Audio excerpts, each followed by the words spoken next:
సంక్రాంతి పండుగ పూట ఓ కుటుంబంలో తీరని విషాద ఛాయలు అలుముకున్నాయి.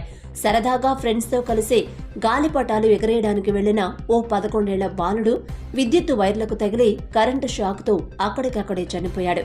ఈ ఘటన రంగారెడ్డి జిల్లా రాజేంద్రనగర్ పరిధిలోని అత్తాపూర్లో చోటు చేసుకుంది. సంక్రాంతి సెలవులు రావడంతో ఫ్రెండ్స్తో కలిసి సరదాగా గడపాలని అనుకున్నాడు 11 ఏళ్ల తనిష్క్. అందులో భాగంగా తన ఫ్రెండ్స్తో గాలిపటాలు ఎగరేయడానికి బిల్డింగ్ పైకెక్కాడు.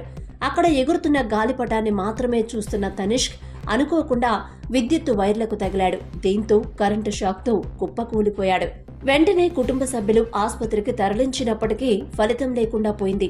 అప్పటికే తనిష్క్ చనిపోయినట్లుగా వైద్యులు నిర్ధారించారు. కళ్ల ముందు పెరిగిన కన్న కొడుకు ఇక లేడనేసరికి తనిష్క్ తల్లిదండ్రులు కన్నీరు మున్నీరుగా విలపిస్తున్నారు. గాలిపటాలు ఎగరేసే టైంలో చాలా జాగ్రత్తగా ఉండాలి. పిల్లలను తల్లిదండ్రులు ఓ కంట కనిపెడుతూ ఉండాలని వైద్యులు చెబుతున్నారు.